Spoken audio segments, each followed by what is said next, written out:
आज हम class 10th के चैप्टर नंबर फर्स्ट में पढ़ेंगे topic types of chemical reaction. Last topic में हमने डिस्कस किया था केमिकल रिएक्शन को कैसे बैलेंस करते हैं, केमिकल रिएक्शन को हम कैसे एक्सप्रेस करते हैं। हमने वर्ड फॉर्म में भी इसको देखा था और इक्वेशन के फॉर्म में भी इसको रिप्रेजेंट करने का तरीका देखा था।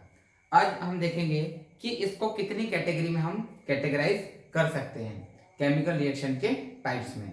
ओके, तो फर्स्ट जो मेजर टाइप है वो है कॉम्बिनेशन रिएक्शन। केमिकल रिएक्शन का जो सबसे पहला टाइप है वो है कॉम्बिनेशन रिएक्शन। नाम से समझ में आ रहा है कि रिएक्शन में कॉम्बिनेशन होगा। कॉम्बिनेशन का मतलब होता है दो चीजों का आपस में कंबाइन होना। कंबाइन वर्ड से ही कॉम्बिनेशन का जनरेशन हुआ है। तो हम इस रिएक्शन के टाइप को उसके नाम से भी समझ सकते हैं कि जब भी दो या दो से ज्यादा रिएक्टेंट आपस में क्या होंगे, ज्वाइन होंगे, कंबाइन होंगे, जुड़ेंगे, तो ऐसी केमिकल रिएक्शन को हम किस टाइप में रखेंगे, कॉम्बिनेशन रिएक्शन में रखेंगे। तो कॉम्बिनेशन रिएक्शन हमारे आसपास बहुत सारी रिएक्शन होती है, तो हर उस रिएक्शन को हम कॉम्बिनेशन रिएक्शन बोलेंगे जिसमें दो या दो से ज्यादा रिएक्टेंट का क्या हो, कॉम्बिनेशन हो, कंबाइनिंग हो। तो हम इसको एक एग्जांपल से समझते हैं कि कॉम्बिनेशन रिएक्शन में ऐसा क्या होगा जिससे वो कॉम्बिनेशन रिएक्शन की कैटेगरी में आएगी। ओके, तो इसका एग्जांपल हम लेंगे कार्बन प्लस ऑक्सीजन।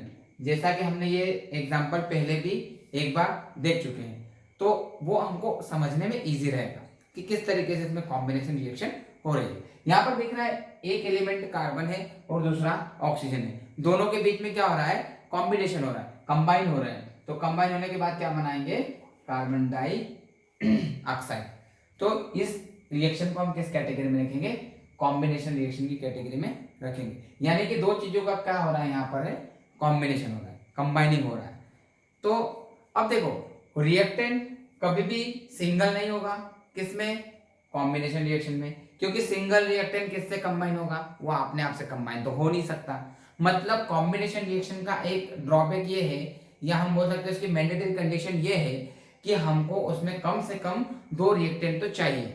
अगर दो रिएक्टेंट होंगे तभी ये आपस में कंबाइन हो पाएंगे, और जब कंबाइन हो पाएंगे तभी ये कॉम्बिनेशन रिएक्शन की कैटेगरी में भी आएंगे। तो ये क्या होते हैं, ये रिएक्टेंट होते हैं, और एरो के इस साइड पर क्या होते हैं, प्रोडक्ट होते हैं।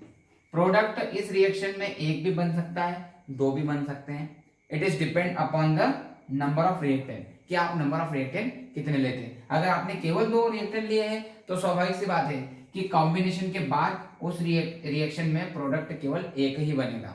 ओके, ये रिएक्शन का एग्जांपल था कॉम्बिनेशन रिएक्शन का। अब हम दूसरी रिएक्शन की बात करते हैं। ऐसे और भी एग्जांपल आपकी बुक में मिल जाएंगे। सबसे मेन चीज होती है कंसेप्ट समझना। कंसेप्ट समझ में आ गया कि रिएक्शन वो जिसके अंदर दो या दो से ज्यादा रिएक्टेंट क्या हो, एक दूसरे से कंबाइन हो और प्रोडक्ट का फॉर्मेशन करे। तो ऐसे रिएक्शन के टाइप को हम क्या बोलेंगे, कॉम्बिनेशन रिएक्शन बोलेंगे। फंडामेंटल क्लियर हो जाएगा, आप कितनी ही तरीके के एग्जांपल को देख भी सकते हैं, समझ भी सकते हैं और लिख भी सकते हैं। सेकेंड वन है डीकंपोजिशन रिएक्शन। ये बहुत ही इंपॉर्टेंट टाइप है रिएक्शन का, जिसमें किसी भी रिएक्टेंट का, यहां पर दो रिएक्टेंट कंबाइन हो रहे थे, अब रिएक्टेंट का क्या होगा, डीकंपोजिशन होगा। मतलब रिएक्टेंट टूटेगा, रिएक्टेंट में क्या होगा, डीकंपोजिशन होगा। कैसे होगा तो वो भी हम देखते हैं। मान लो आपके पास एक रिएक्टेंट है CaCO3, ये फॉर्मूला है कैल्शियम कार्बोनेट का, calcium carbonate. Calcium carbonate means जिसको आप हिंदी में बोलते हैं चूना। कैल्शियम कार्बोनेट जो हमारे घर में चूने की पुताई की जाती है, बस ये वही है, ये उसी का फॉर्मूला है। कैल्शियम कार्बोनेट का अगर हम डिकम्पोजिशन करेंगे, डिकम्पोजिशन का मतलब होता है ब्रेक डाउन करना, तोड़ना।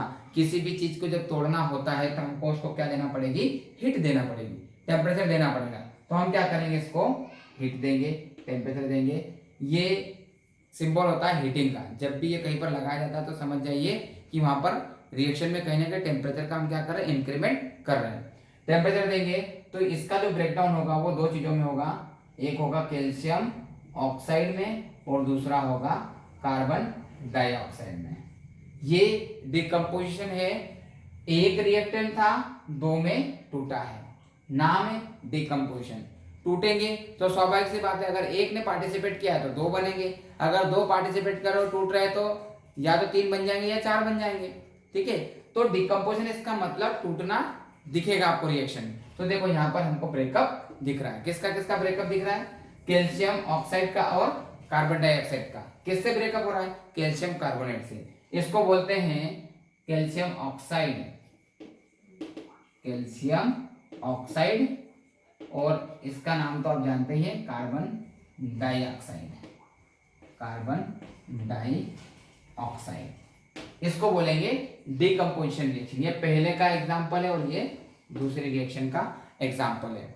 अब इसको एक और नाम से जानते हैं, इसका एक और नाम है क्विक लाइम, क्विक लाइम के नाम से भी इसको जाना जाता है, CaO। ये दूसरा हो गया। अब हम डिस्कस करते हैं थर्ड नंबर की इंपॉर्टेंट जो रिएक्शन है जिसको बोलते हैं डिस्प्लेसमेंट। उस पे जाने के पहले थोड़ा सा इसमें हम देखते हैं कि इसमें डिकम्पोजिशन कई तरीके से होता है। आज हम देखें तो डिकम्पोजिशन के कुछ सब टाइप भी है, मैं वो सब टाइप यहाँ पर आपको लिख देता हूँ डिकम्पोजिशन के। ये इसके सब टाइप आएंगे, उनका हर एक का अपना एक एग्जाम्पल भी है। पहला होता है थर्मल डिकम्पोजिशन। थर्मल का मतलब होता है जहां पर हम किसका यूज करते हैं, थर्मल का मतलब, थर्म का मतलब होता है टेम्परेचर, थर्मल का मतलब है टेम्परेचर। तो जब भी हम टेम्परेचर के थ्रू क्या करेंगे, ब्रेक डाउन करेंगे, डिकम्पोजिशन करेंगे, तो वहां पर क्या होगा, थर्मल डिकम्पोजिशन। ये जो मैंने यहाँ पर एग्जांपल लिखा है वो इसी टाइप ऑफ रिएक्शन का एग्जांपल है, जो कि इसका सब टाइप है। डिकम्पोजिशन रिएक्शन का क्या है, सब टाइप है, जिसको हम क्या बोलते हैं, थर्मल डिकम्पोजिशन। दूसरा होता है इलेक्ट्रोलाइटिक डिकम्पोजिशन, इलेक्ट्रोलाइटिक डिकम्पोजिशन।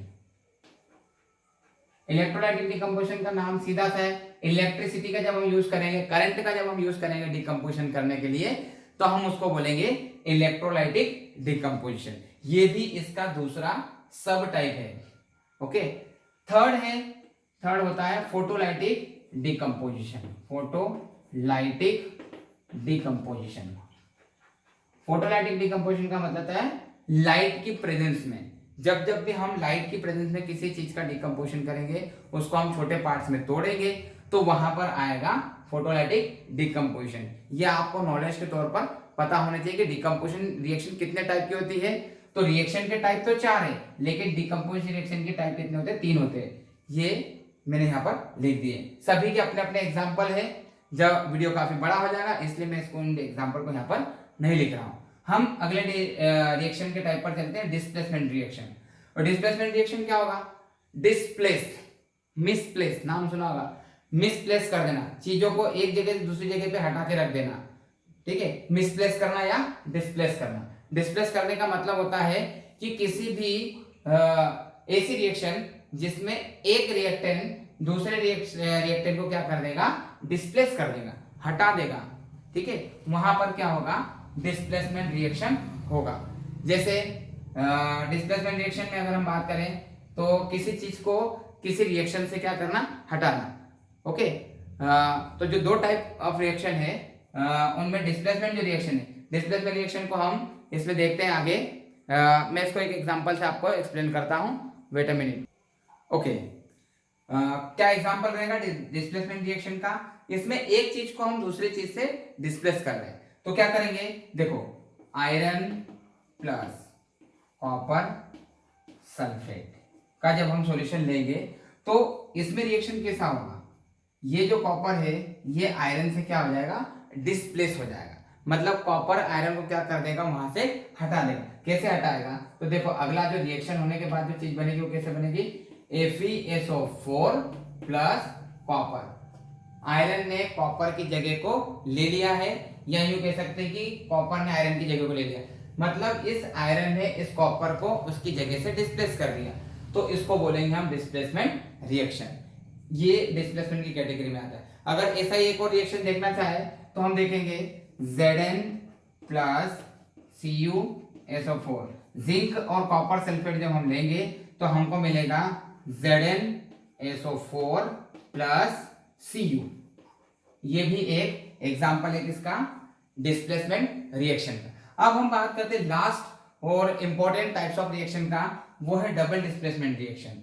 नाम से समझ में आ रहा है, डिस्प्लेसमेंट तो हम पहले ही समझ चुके हैं कि जब जब कोई एलिमेंट दूसरे एलिमेंट को क्या करेगा, उसकी प्लेस से हटा देगा और खुद उसकी जगह पर जाकर के बैठ जाएगा, तो ऐसी रिएक्शन को हम क्या बोलेंगे, डिस्प्लेसमेंट रिएक्शन।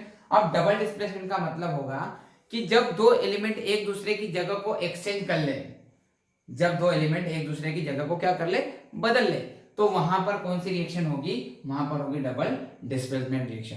कैसे होगी उसको भी हम समझते हैं एक एग्जांपल के थ्रू। मान लो आपके पास एक है Na2SO4, ये आपके पास एक कंपाउंड है Na2SO4 यानी कि sodium carbonate, sorry sodium sulphate. अगर आप एक दूसरा कंपाउंड ले लें बेरियम क्लोराइड यानी कि BaCl2, ये है बेरियम क्लोराइड। अब इसका हम देखते हैं कि डिस्प्लेसमेंट कैसे होता है। ये जो Na है, ये Na उठ के यहां आ जाए और ये जो Ba है ये उठ के यहां आ जाए, तो ये इसकी जगह पे पहुंच जाएगा और ये इसकी जगह पे पहुंच जाएगा। तो सिनेरियो कैसा दिख रहा है, डिस्प्लेसमेंट दो बार हो रहा है। एक बार Na उठा, पहला डिस्प्लेसमेंट, Ba उठा, दूसरा डिस्प्लेसमेंट। मतलब एक ही रिएक्शन में दो बार जब डिस्प्लेसमेंट हो तो उसको बोलते हैं डबल डिस्प्लेसमेंट। डबल डिस्प्लेसमेंट या इसका एक और नाम है, ये अधिकतर आयोनिक रिएक्शन में मिलती है, इसलिए इसका नाम हम आयोनिक एक्सचेंज रिएक्शन भी बोल सकते हैं, क्योंकि यहाँ पर दोनों ही क्या होते हैं, आयोनिक सब्सटेंस होते हैं। कंपाउंड कैसे बनेंगे वो भी देखते हैं। BaSO4 कंपाउंड बनेगा आपका BaSO4 प्लस क्या बन जाएगा 2NaCl, ये आपका बेरियम सल्फेट, ये आपका सोडियम सल्फेट, ये आपका बेरियम क्लोराइड और ये है सॉल्ट। ये किसका एग्जांपल है, ये थर्ड रिएक्शन का एग्जांपल है, ये भी थर्ड का है और ये फोर्थ रिएक्शन का एग्जांपल है। बुक में आपको और भी एग्जांपल मिल जाएंगे, लेकिन मेरा मोटिव केवल आपको कंसेप्ट बताना है। आप जब कंसेप्ट सीख जाएंगे तो आपको ऑलमोस्ट सारी रिएक्शन के टाइप आ जाएंगे। प्रैक्टिस के लिए अपनी बुक प्रिफर करिए और उसको देखिए, उसमें आपको बहुत सारे इसके एग्जांपल्स मिलेंगे, उनको एक एक दो बार लिखेंगे तो ऑटोमेटिकली आपको चीजें समझ में आ जाएगी। Thank you very much. Next topic के लिए हम नेक्स्ट वीडियो में मिलेंगे।